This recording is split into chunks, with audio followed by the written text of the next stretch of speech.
Sir, આપણે Indian post દ્વારા વીમા યોજના જે છે એમાં વિશે આજે થોડીક માહિતી આપો.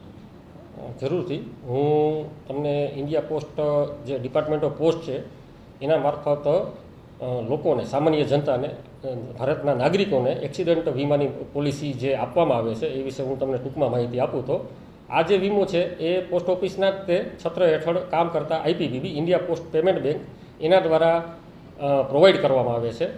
આ વીમો અમારા જ તે પોતાના જીડીએસ જે પોસ્ટમેન છે તેમજ સિટીના પોસ્ટમેન છે તેના દ્વારા જ આપવામાં આવે છે. મેઇન આ વીમાનો ફાયદો એ છે કે તમારે એક પણ પ્રકારના ડોક્યુમેન્ટેશનની જરૂર પડતી નથી. ફક્ત વ્યક્તિના આધાર કાર્ડને આધારે, આધાર કાર્ડના નંબરને આધારે તે આ વીમો તમને ઘરે બેઠા પણ મળી શકે છે અને પ્લસ તમે જો અમારી ઓફિસની મુલાકાત લો તો ત્યાં પણ મળી શકે છે. આના મેઇન બેનિફિટ્સ જણાવું તો મેઇન બેનિફિટ્સમાં સૌપ્રથમ એ છે કે 19થી 65 વર્ષની ઉંમરના વ્યક્તિઓ આ વીમો લઈ શકે છે. આ વીમામાં અલગ અલગ કંપનીઓ દ્વારા આ વીમો પૂરો પાડવામાં આવે છે જે આઈપીપીબીના માધ્યમથી હોય છે અને એમાં 5 લાખથી લઈને 10 લાખ સુધીના વીમા હોય છે. 5 લાખનું અત્યારે મિનિમમ પ્રીમિયમ આશરે 360થી ચાલુ થાય છે, જે 10 લાખના 560 સુધીના પ્રીમિયમ સુધી તેમાં ભરવાપાત્ર હોય છે. આ રકમ નોન રિફંડેબલ હોય છે.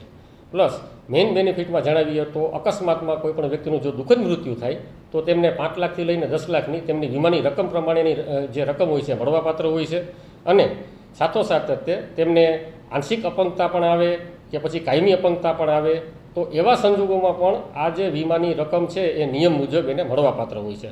આ ઉપરાંત તેમની અંત્યેષ્ટિ ક્રિયા માટે કે પછી એમ્બ્યુલન્સના ખર્ચા માટે પણ એક નિયમ મુજબની રકમ એમને મળવાપાત્ર હોય છે અને બાળકોના ભણતર માટે પણ આ વીમો લીધેલી વ્યક્તિને આ વીમાની રકમની ઉપરાંતની પણ સહાયતા કરવામાં આવે છે. આમ તમે જોવા જાઓ તો આજેના જે ફાસ્ટ જીવનમાં અકસ્માતને કારણે ઘણા બધા એવી દુઃખદ ઘટનાઓ બનતી હોય છે તો આ વીમો લેવો એના માટે ખરેખર બેનિફિટ છે. પ્લસ આ વીમાની એક વધારે બેનિફિટની વાત કરું તો આ એક નાનો એવો મેડિક્લેમ પણ છે. મતલબ કે અકસ્માતમાં જો કોઈપણ વ્યક્તિને હોસ્પિટલાઇઝેશન થાય અથવા તો જે દવાનો ખર્ચો આવે તો એમાં પણ 50,000 રૂપિયાથી લઈને 1 લાખ રૂપિયા સુધીની જે અલગ અલગ કંપનીઓની નીતિ હોય છે એ મુજબ એમને હોસ્પિટલના ખર્ચા પણ મળવાપાત્ર છે.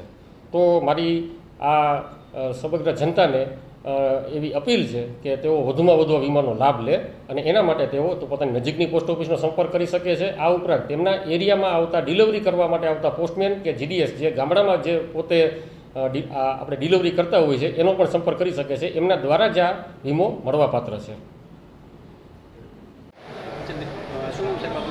દિલીપસિંહ ડોડિયા મારું નામ છે. અમે જે ઇન્ડિયન પોસ્ટમાંથી જે વીમાની ખરીદી કરી એમાં શું બેનિફિટ છે?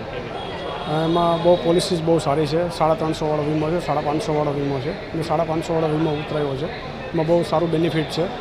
એટલે હું બધા લોકોને એવું જ કહેવા માગું છું કે તમે પણ આ વીમો લ્યો પોસ્ટ ઓફિસે આવીને અને તમે લાભ લ્યો. ખાસ કરીને નાના માણસો માટે વાર્ષિક જે છે બહુ સારું છે.